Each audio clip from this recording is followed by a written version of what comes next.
ఉక్రెయిన్కి నేను నీ వెంట ఉన్నానని చెప్పి ఆ పైన నాటోలో నీకు భాగస్వామ్యం ఇప్పిస్తాను, యూరోపియన్లో భాగస్వామ్యం ఇప్పిస్తాను, తద్వారా నువ్వు ఎదిగిపోతావు, కాబట్టి నువ్వు వెళ్ళి రష్యాతో పేచీ పెట్టుకోమని చెప్పినటువంటి అమెరికా అధ్యక్షుడు బైడెన్ మాటలు నమ్మి యుద్ధానికి వెళ్ళి 2 సంవత్సరాలుగా సర్వనాశనమైనటువంటి ఉక్రెయిన్కి అవసర సమయంలో సొమ్ములు ఇవ్వాలంటే ఇప్పుడు తన సొంత కాంగ్రెస్లో అంటే అమెరికాకి సంబంధించిన దిగువ సభ కాంగ్రెస్లో పూర్తి మెజార్టీ లేక ట్రంప్ వర్గానికి ఆ మెజార్టీ రావడంతో ఉక్రెయిన్కి నిధుల గురించిన రిలీజ్కి సంబంధించి ఓ పక్కన అధ్యక్షుడు ఆదేశాలు ఇచ్చినా అడ్డుకుంటున్నటువంటి వేళ ఇవాళ కనుక మనం వెనక్కి తగ్గితే ఇది పెద్ద వినాశనం అంటూ బైడెన్ హెచ్చరిస్తూ ఉన్నాడు తన సభ్యులని. United States president Joe Biden announce $200 million in emergency military aid for Kyiv during his Ukrainian counterpart Vladimir Zelensky's Washington visit.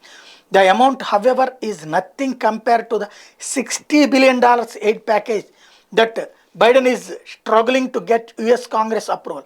Both Zelensky and Biden urged for uh, uh, bipartisan support in the opposition-ruled House of Representatives. Ukraine is reportedly running out of war money to continue fighting with Russia, and the Israel-Hamas conflict in Gaza has only weakened Western support for Kyiv. ఇది Ukraine ఇప్పుడు ఎవడు పట్టించుకోవడం మానేశాడు, అంతా ఇజ్రాయెల్కి డబ్బులు ఇచ్చే దాని మీదనే లెక్క చూసుకుంటున్నారు. ఇక్కడ ఇప్పుడు కేవలం $200 మిలియన్ కోసమే అడుక్కోవాల్సిన పరిస్థితి జెలెన్స్కీకి వచ్చింది. ఇస్తానన్నటువంటి $60 బిలియన్ పక్కకి వెళ్ళిపోయిన పరిస్థితి.